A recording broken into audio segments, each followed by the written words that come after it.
My name's John Wright. I've done 2 weeks already, so this is number 3, and then next week will be number 4, and the last one from me.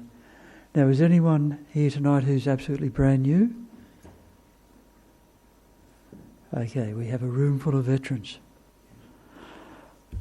Okay, so as per usual, we need to establish or consider the motivation for why we're here tonight, and to work on generating a positive motivation. So motivation could be along the lines of, I'm here tonight to learn more about the nature of my mind and my existence, to understand how having a sense of I, grasping the I, or a solid, concrete sense of ego, and also of cherishing myself, these bring unhappiness or suffering or pain to me. And if I can reverse these attitudes, so I have less ego or I grasping and the thought to benefit others, this becomes a better motivation for us in terms of being here tonight. So just give us a minute or two to contemplate our motivation and to work on building a more positive motivation.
So in the last couple of weeks, we spent a lot of time talking about why we should contemplate or meditate on death and impermanence.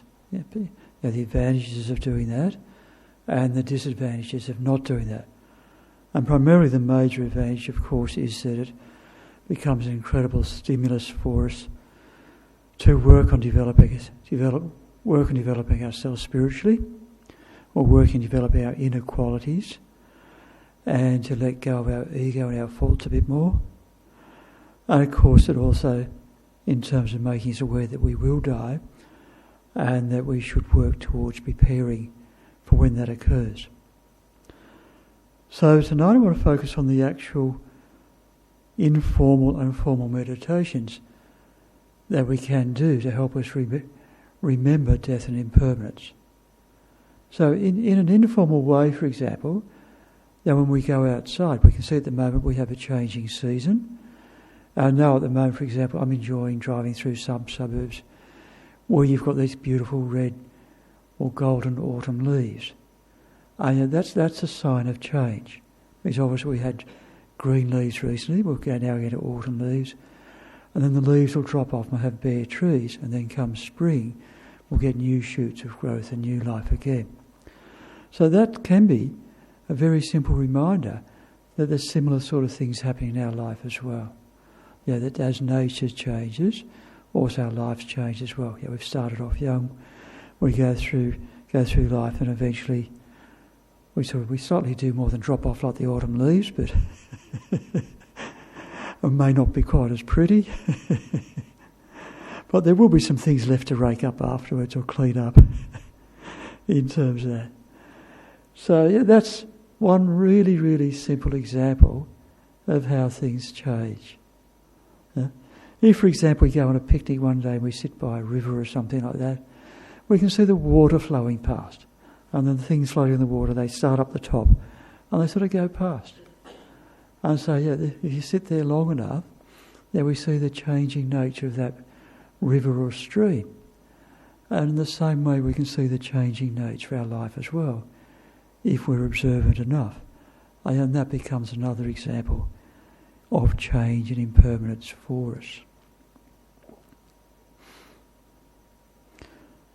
I know at home, for example, just I look at the woodwork around the windows. We've lived in this house for 20 odd years now, and I started painting painting outside all the way round. I still haven't finished, but where I did paint needs repainting. So that I could spend, I guess, many lifetimes just going around painting windows or window frames. And again, that sort of illustrates the changing nature of what's around us. Yeah? And if we look at our own lives, we started as children, we sort of grew up. We presumably, in most cases, had relationships. We might have had children. And as our children, we watch with happiness as our children get older. But what we sort of don't notice is we're also the price of that is if they're getting older and growing up, we're getting older as well, and to some extent sort of falling apart a bit.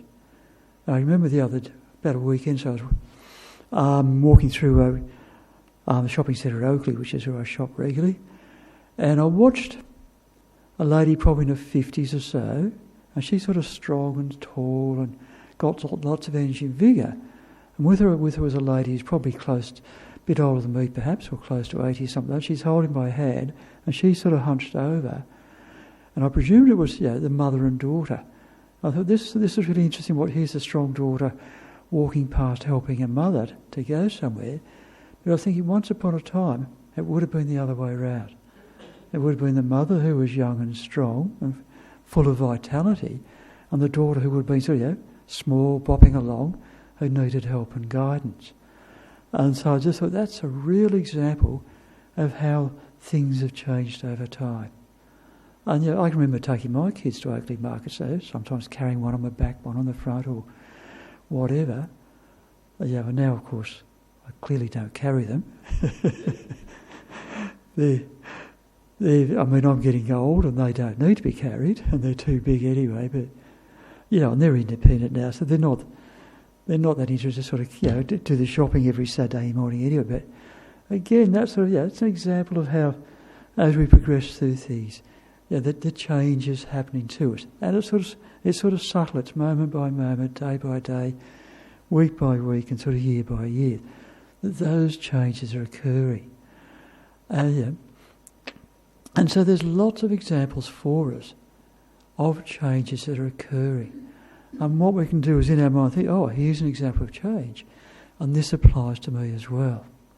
And like, for example, I live in a suburb where it's literally a demolition zone.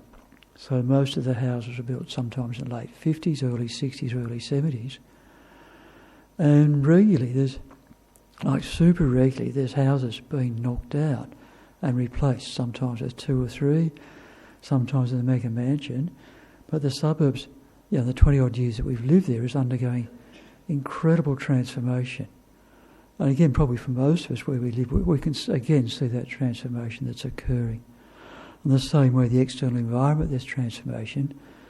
In terms of our own life, there's also transformation as well. And again, all these little things can act as reminders for us of how change is occurring.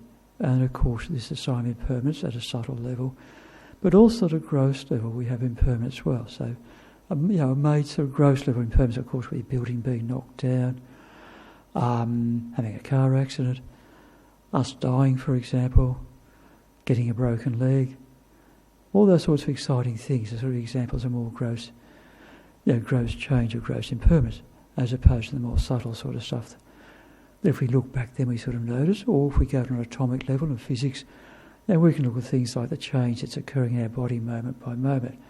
Our body is made up of atoms. The atoms form molecules or compounds. Those compounds might form a bigger molecule, which might form a long-chain protein or something like that. But there's constant change and movement all the time. And even the electron, you've got the movement of the atom, you've got the movement of electrons. Atoms don't sit still, there's vibrational energy, electrons are moving. So there's always change and movement occurring.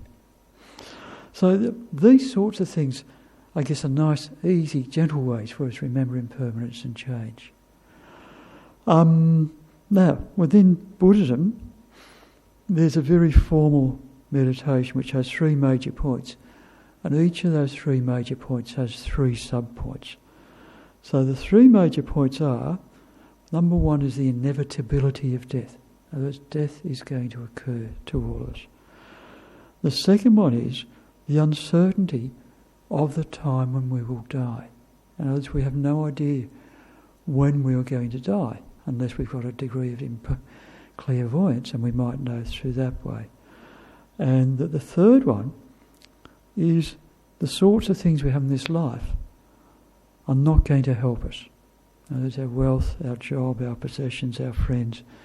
None of these things can actually help us at the time of death. So they're the 3 major points.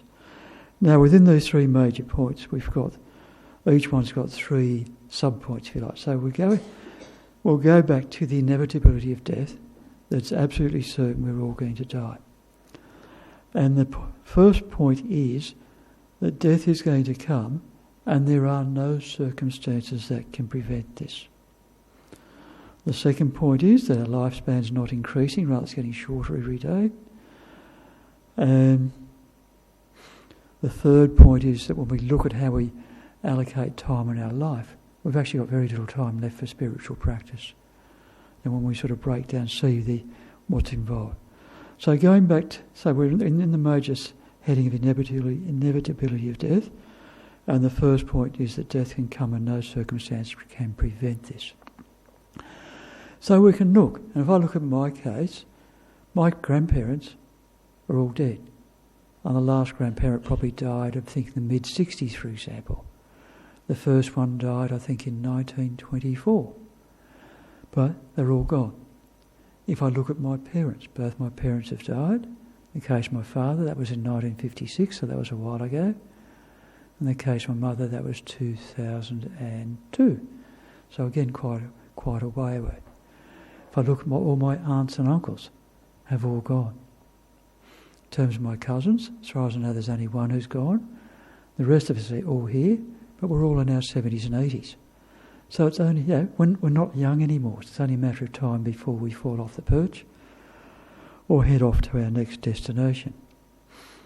If I look at my siblings, I have one sibling left. We were originally 3. Now we're down to 2, for example. So it's very easy for us to look at our own families and see how many are around, and how many have already gone. And of course, as we die off, the next generation come through. And it's interesting, if you go to a funeral, when you go to the funeral of a person, quite, especially if it's a family funeral, the funeral that was before, they were there and they were part of the audience just like I was or you were. But their numbers come up, or it's their turn, so it's their funeral. And of course there's a group of us standing around, and one of us will be the next person to go, the next person who the family will gather to sort of have a funeral for. And that'll keep happening and happening and happening. And that's quite good for us to remember, I guess. Now if we look, we might think, well look, are there people who don't die? So if we look, for example, at the Dalai Lamas, we're up to Dalai Lama number 14. So and if anyone who's met the Dalai Lama will know what an amazing person he is. How extraordinary. But he's number 14, which means there was number 13, number 12, all the way back to number 1, who was Gedun Drup, back in the 1400s roughly. So that's just the Dalai Lamas. If we want to look at people, for example, who are great scientists, had a great intellect, Albert Einstein will be one, for example. Marie Curie will be another one. And Mendeleev, Charles Darwin.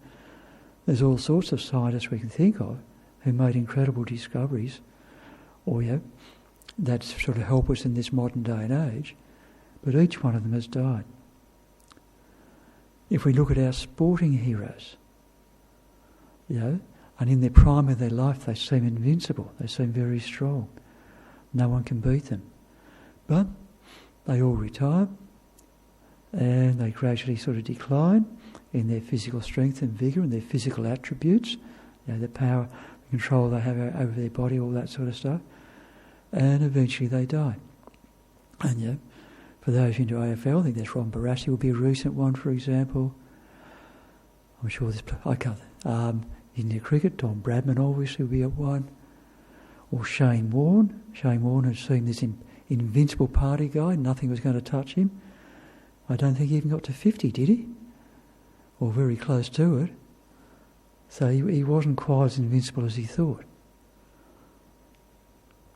If we look at the people who are very powerful in society, whether it's presidents of countries or prime ministers, they have enormous power and influence, but they all die. Now we look at Australia, for example. Bob Hawke's no longer with us. Malcolm Fraser's no longer with us. Robert Menzies is no longer with us. Bob Askin, for those who remember back far enough, isn't with us. And the ones who are with us are getting older. I mean, Paul Keating's probably getting quite long in the tooth now. And the ones who aren't long in the tooth will get long in the tooth. And given time, they'll all die as well. So political power doesn't help. Being a billionaire, very wealthy people also die. And which means the ones you like or dislike, they're getting older, and they'll, given time, they will die. Rockefeller's died, Carnegie's died, and there'll be a whole bunch of others. The current sort of crop of multi-billionaires who are getting older will die as well. So if we look around, we just can't find anyone who's not going to die. And of course, if they're going to die, we're just ordinary people. We don't have the power they might have or the prestige. We may not have the wealth they have. We may not have the intellect or the scientific mind that they have, or the compassionate heart that some people have. Whatever those qualities those different individuals have, it hasn't precluded them or prevented them from being able to avoid death. And so this is the case for all of us. That we can't avoid death.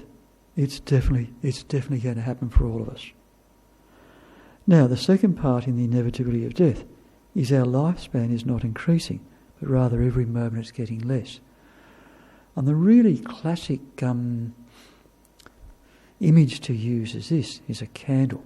A candle's got a certain amount of candle wax. There's a wick. We light the candle. It burns nice and bright. And as long as a wind or flame doesn't snuff it out, it'll burn until it's run out of its candle wax. And it's always inevitable. The candle doesn't last forever. As we burn the candle longer and longer, it's getting shorter and shorter and shorter until it comes to an end. So our life in the same way is becoming shorter and shorter and shorter. So each week of life we live, each day of life we live, each hour, each month, each year brings us that much closer to our death and the time when we will die. And to some extent, we're like a prisoner on death row. We are walking to our, probably shouldn't use the word execution, that sounds a little bit harsh, but we are walking towards our demise. Each step brings us closer. And there will be a last meal, of course. Not sure when. unless, or even if you die of starvation, there will be a last meal. Just might have been 2 months before.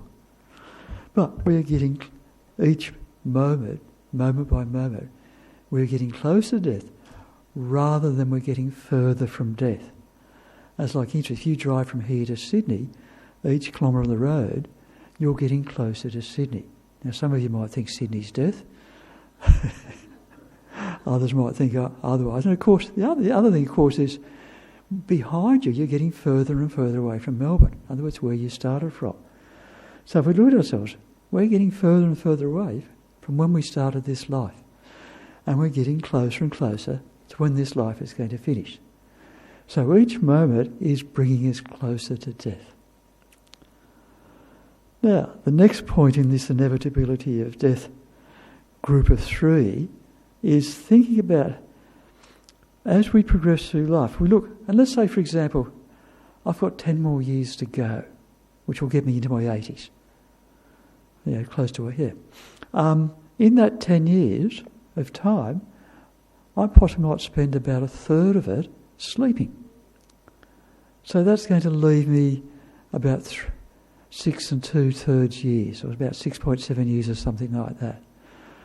I might spend it sometimes still going to work, or there's probably time to give it up.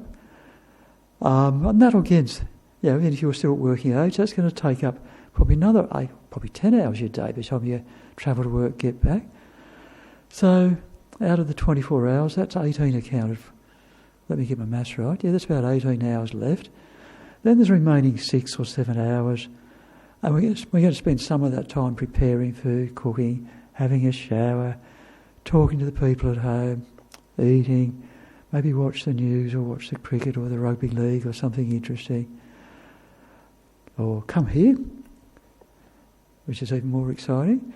But the things that does in each day, there's not a lot of time left for us to focus on spiritual practice. And if we look in terms of the rest of our life, when we're looking at, okay, let's prepare for death, well, we might think, I've got 10 or 20 years left, or if you're a young person, 30 or 40 or 50 or 60.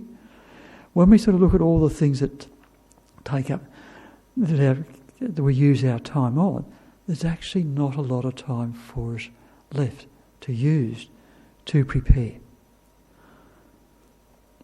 Now, so having gone through those 3 points, that then leads us to what it's meant to do if we thought about them deeply and sort of, it's, hit home for us, is we should come to the conclusion, I need to do something about this. I need to start preparing for death. In other words, work on transforming my mind.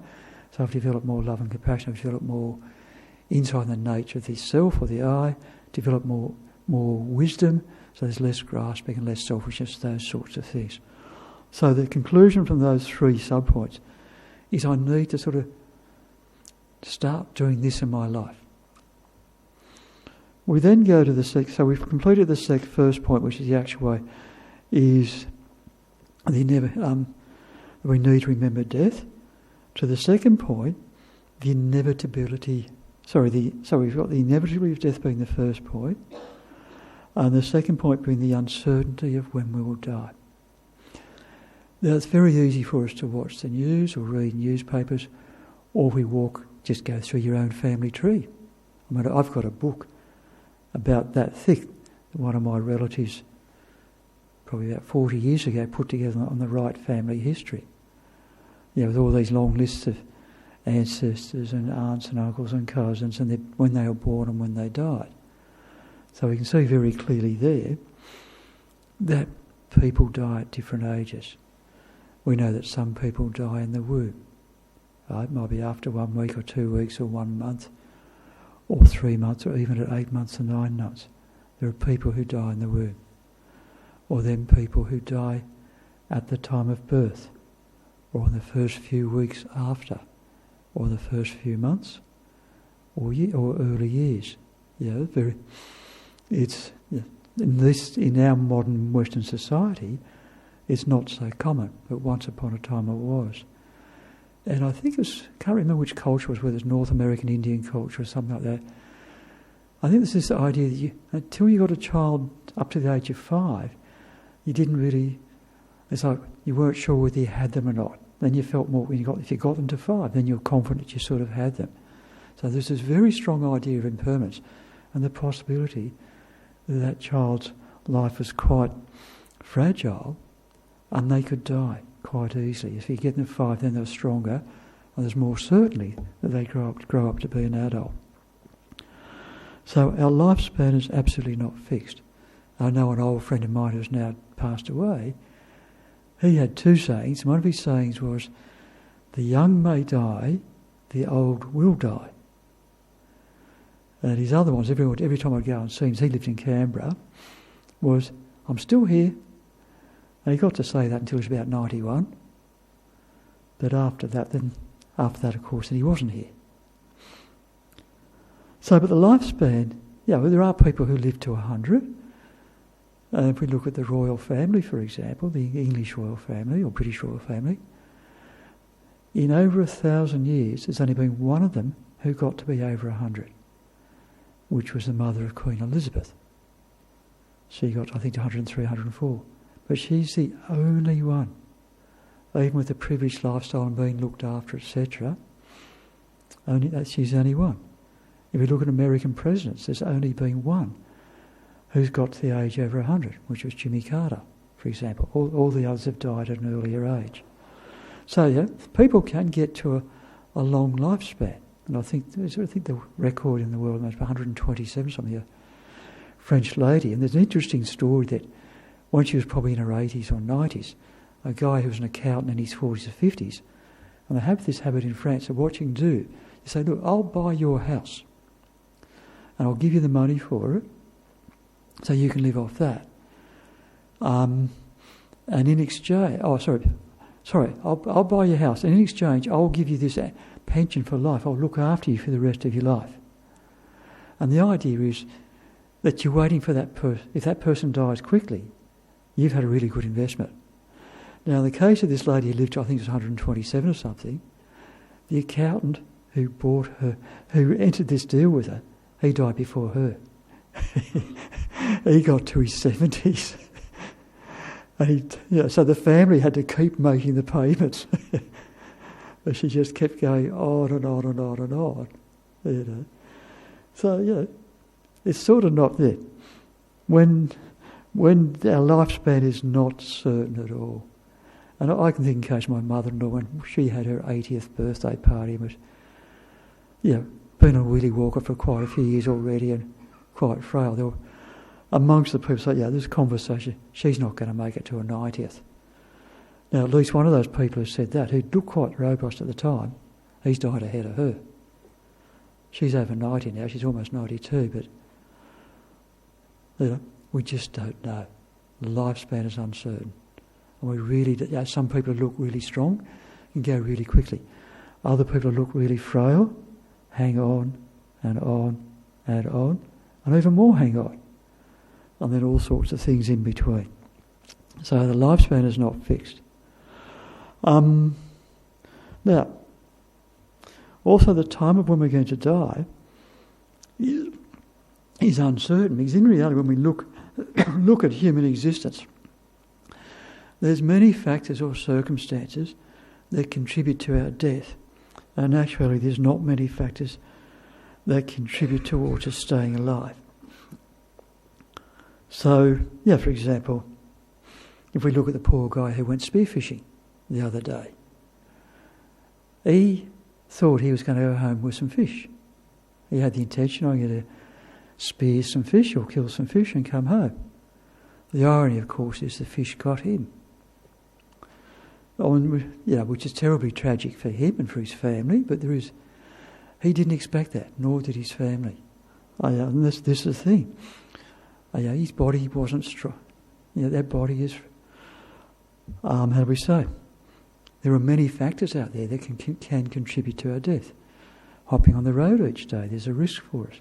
Sometimes the sort of food we eat, there's a risk for us. Going to work, some people don't come home from work. There's all sorts of factors out there that can cause our death.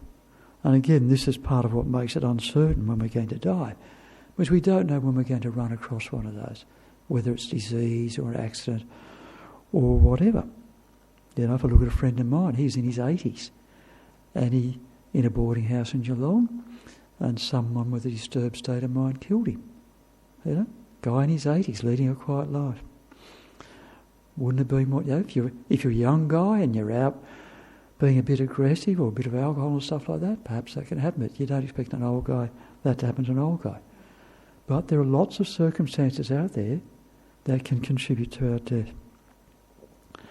And the next thing in terms of the uncertainty of death is our bodies are actually quite frail. And the analogy we use is our body's a bit, or our life is a bit like a water bubble, and it can pop at any time. And if we look from a medical point of view or a chemistry point of view or whatever, there's a lot of things in our body that need to be exactly right, or at the right level. So our blood oxygen, for example, needs to be right level. The blood glucose goes too low or high, creates a problem. Things like your sodium levels, potassium levels, all those sorts of things, the biochemical processes that occur in your body, which are mediated by a whole range of enzymes. Our body is incredibly complex.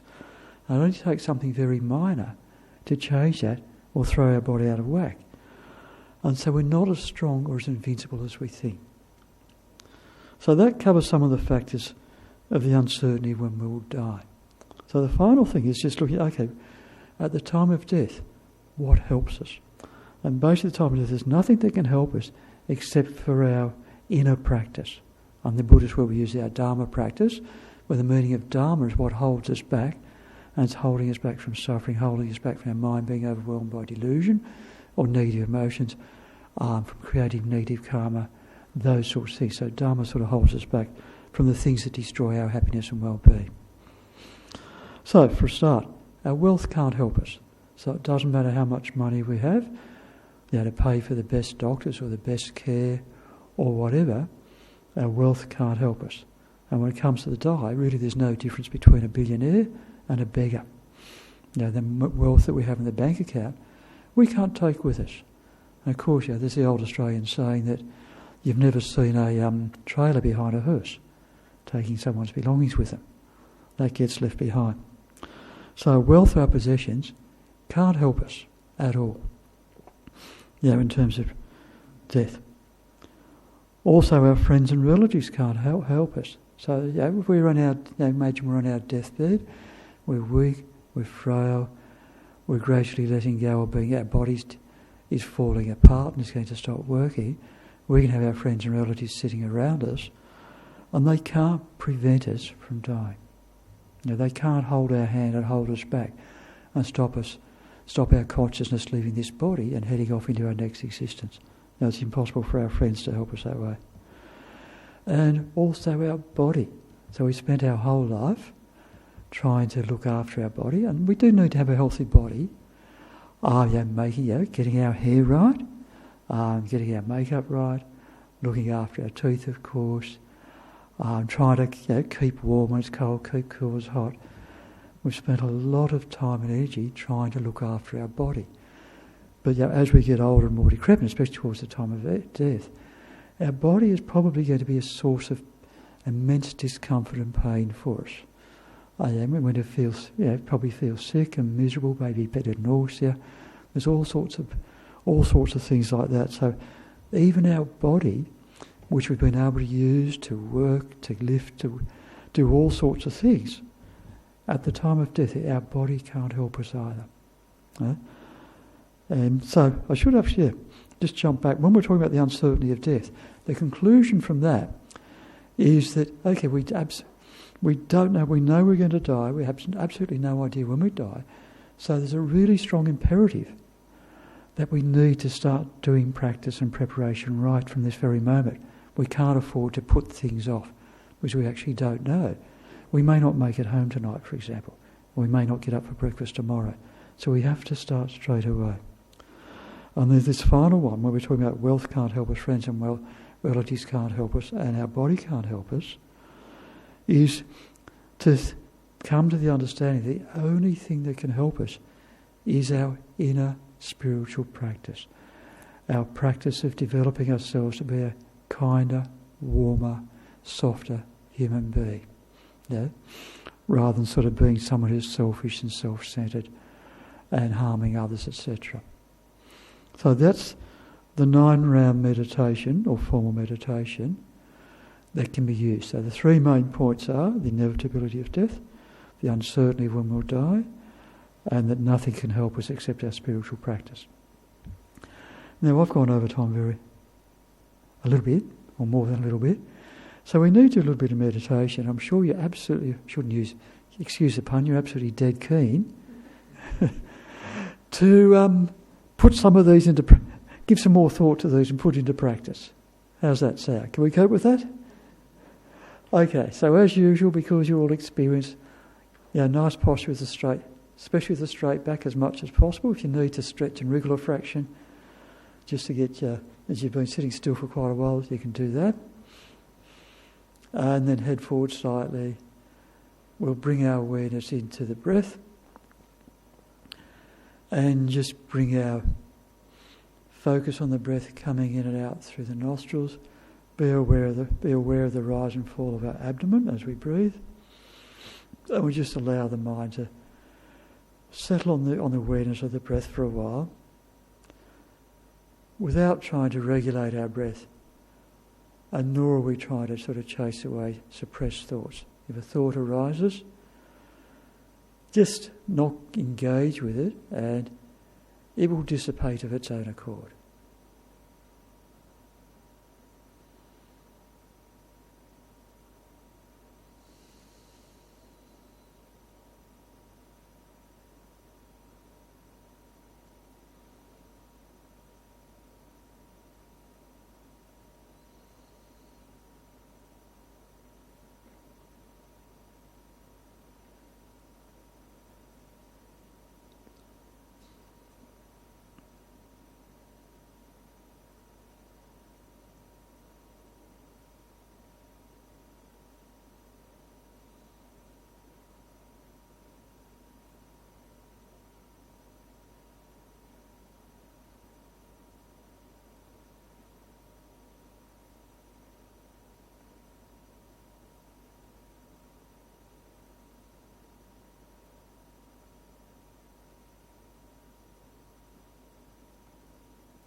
So now that we've brought our mind inside a little bit, just look at your own family situation, parents, grandparents, relatives, etc., and just sort of go through when they died and what age they were when they died. Because some of them may have died at an age which is younger than what you are now, and others, of course, older than what you are now. And so we can start with recollecting our family, and then the friends or people we've known over the years who have come and gone from our lives, and in some cases who have died. Just as a way of reminding ourselves, in the same way that they've passed away, my turn will also come to pass away.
So it is inevitable that we are going to die, and also the time of when we're going to die is completely uncertain.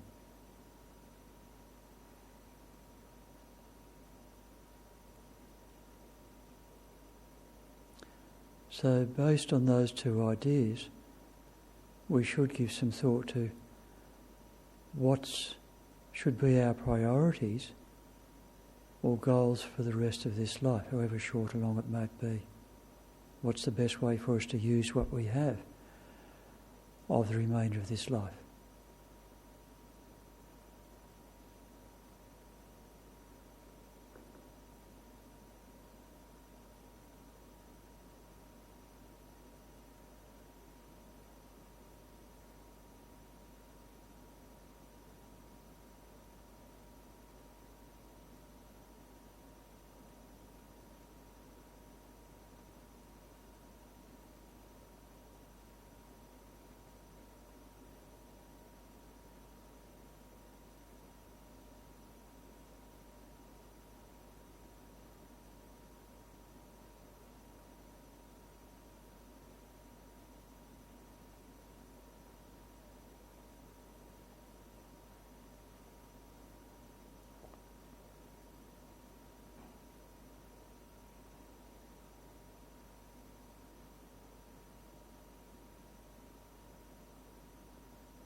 Okay, so when we're ready, we can open our eyes.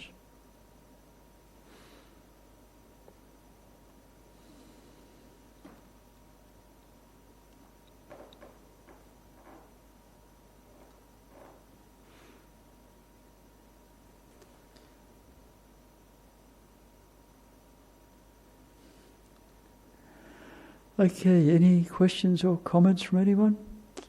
Yes.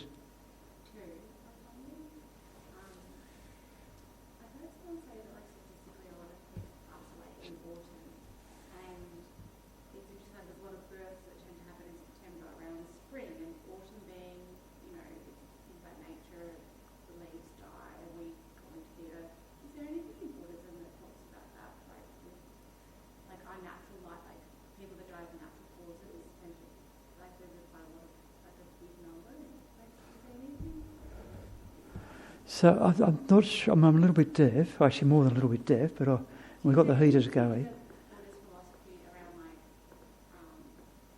That coincides, our cycles finish around with the season, with autumn being a time that nature represents death. So you were asking, is there a correlation between the season and when people die? Yeah. So I don't know. I mean, I guess you could look up statistics. I mean, given we've got very good death records in most countries, you could look up the month of dying, for example, the season of dying. I honestly don't know. It's not. I mean, Buddhism. There is an aspect which is very heavily into astrology. And there's things like auspicious days and inauspicious days and all those sorts of things. But I honestly have no idea whether there's a correlation between seasons and an increase or decrease in the number of people who die. Yeah. No, interesting thought. But it's like a natural cause, it's not sudden death. Yeah. And I personally believe if you pass away in autumn, your soul will be ready to go. It's a time, it's kind of you've done your cycle, and it's kind of aligned with what's happening universally. I don't know. So sort of, if you're in tune with nature, then the obvious time to die is autumn or winter. Yeah, there's something about it. And then have your rebirth in spring. Yeah, and that's a lot of babies are born in September, and everyone says because I was one of them. Yeah. Also, I was wondering around the idea of, you're saying obviously wealth can't help us in the time of death, but I've had 2 near-death experiences, and if I had not had wealth to support medical, support, I wouldn't be here. So Okay, so the question or the comment is that we've said that, well, at the time of death, your wealth doesn't help. But then what you're saying is, well, you've had near-death experiences where you had big medical expenses, so you actually did need wealth in order to help with medical expenses. I don't think I would be here. I didn't have the help. Mm-hmm. My parents when I was 18, and then the second one was, I guess, living in a wealthy country where I had that surgeries I needed. Yeah. Okay, but you didn't die. So, okay. So, look, what we're talking about wealth here is in the terms of when we die and the consciousness is separating from our body, our wealth is not going to prevent that happening. So when we die, so we define death as a consciousness separating from the body. So when the consciousness is separating from the body, the amount of our wealth is not going to prevent that process occurring. That's what we're saying here. So your wealth won't be of help to stop you dying in that circumstance. So I guess I was a little bit blunt when I said, well, look, you didn't die. Yeah, you did have a near-death experience, but you didn't have, your body got, I guess, very damaged, and you were at a time of danger. And the wealth helped to recover from the danger. Does that make sense, I'm saying? So like that's what I'm thinking about. It's not death, if you're saying it's that last stage of, when the... Yeah. That's what we're talking about, yeah. Yes. So whether it's Bill Gates or a beggar, the amount of wealth those two individuals have won't make a difference to the fact they're dying. And the consciousness is separating from the body. So wealth can't be used to stop that process. But after death, for example, if you have wealth, your family can use your wealth to create merit for you. In other words, create positive energy for you, to be dedicated towards you, being able to travel to through what's called the bardo state and into your next life in a more positive way. So you could, in terms of we're talking traditional sort of Buddhist type practices, you can make an offering to the monks and nuns, for example, to do special prayers and pujas and recitations for you. So then in that case, you're then using that person's wealth to help create merit or positive energy, which will help them. But it is sort of said that you should, before death, try and sort of let go of all that sort of stuff and write your will or give it away if you want. And it's really interesting. I was reading it, wasting my time scrolling on the internet. I didn't talk about it, did I? Apart from the 8 hours of sleep and the number of hours of work, there's a couple of hours on your phone each day. I was reading a story, I think his name was Feeney, and he set up some sort of duty-free business back in the 60s or something like that. And he made a lot of money, but he gave it away. But what was interesting, he just wore old worn-out clothes, the same shoes. When he travelled, he went to the cheapest class possible, as his attitude was, whether I travel first class or the cheapest class, we'll get to the destination at the same time. He stayed in cheap places, and he hid very well that he's incredibly wealthy. And what he did, he'd have people working for him who would go out and find worthy causes. Because he didn't want it to be public, because he said it was public. People would come and start asking for money, and then he didn't want to have the burden of saying no to them. So he kept it really hidden for a very, very long time and set up trusts and all that sort of stuff. And by the time he died, he'd given away pretty well everything, which was $8 billion. Yeah, just extraordinary story. So there's so much positive sort of karma that he created just through that amazing generosity and not being attached to that money or the wealth. It didn't have meaning for him personally in terms of making his life richer or better. An amazing story, quite inspiring, I thought. So the wealth doesn't really... Look, the wealth can help us, there's no doubt about that. If you've got wealth, fantastic. But it doesn't necessarily make your life richer. It can actually create many problems and much unhappiness instead. But in terms of at the time of death, our wealth can't make us happier or change things, for it can't stop us dying. Just like our friends can't stop us dying. And our body can't stop us dying. These things can't prevent us from dying. At that time, they don't help. And what helps is a quality. What's the most important thing is the quality of mind that we have at that time and when we're going through that process. And that's something that we need to work on throughout our life. And next week I want to talk about some practice in terms of how we live our life, prepare for death, and also at the time just before death, what we do at that stage. And also we can talk about how do we help other people as well who are going through that process. So that's what I'm hoping to cover next week. Have I covered? I still have an idea that it can prevent. That we can prevent death. But yeah, sometimes look, it is true. There are certain circumstances where we can change our karma for death not to occur. Now, I can think of my case. I remember I was sort of a young man in my 20s, headed off to travelling around the world. I knew I was going to be away for 5 to 10 years. Ended up being, I think, 7 or so. But I can remember when I left, really strong intuition. I wasn't going to see my mother again. Yeah, that was quite strong. My thought was, she's the one who's going to die. But she was older, I was younger. And I remember many years later, but not normally in this, I went to a clairvoyant and they said, you should have died at this time, but you're still here. And it took me a long time to realise it was me that had the karma to die. But about that time when it should have occurred, just before, I'd gone to my first meditation at a place called Kopan in Kathmandu with Lama Yeshe and Lama Zopa.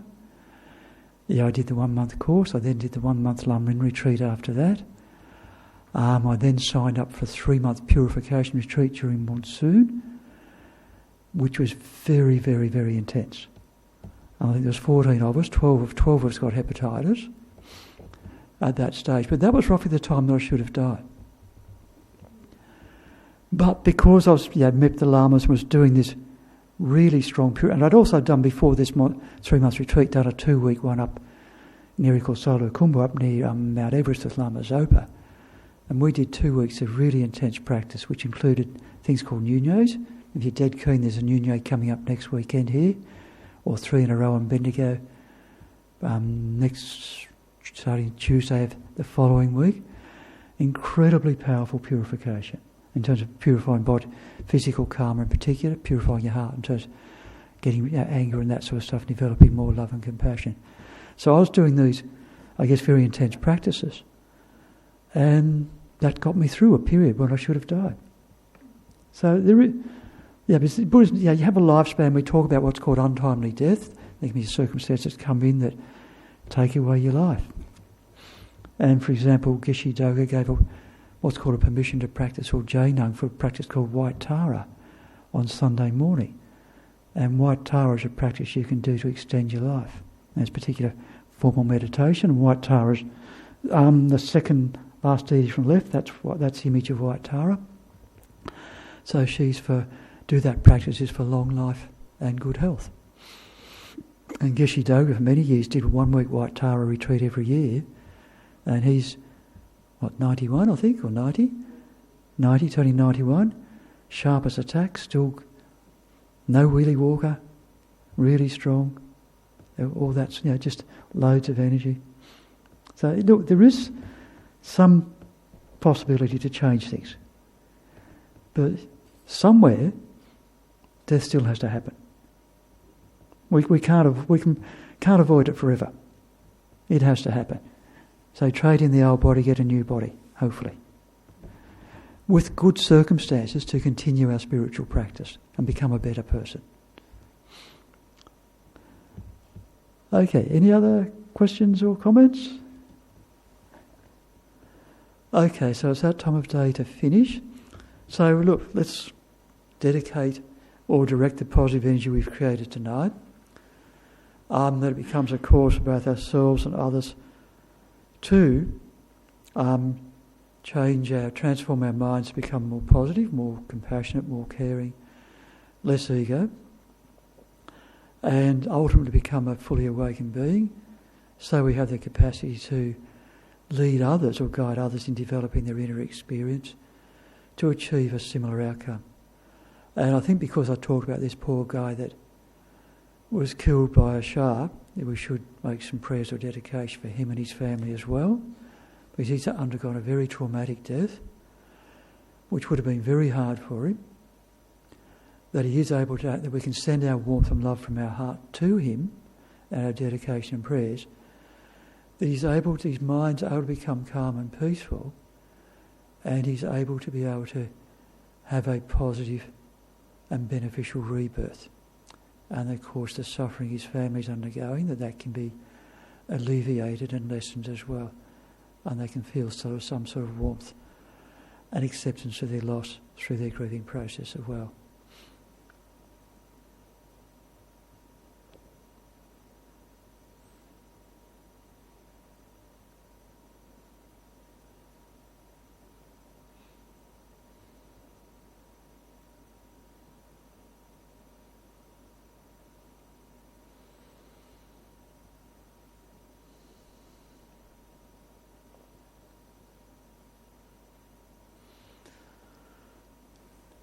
Okay, thank you everyone for your attention tonight, and hopefully we'll be back again next week for more fun.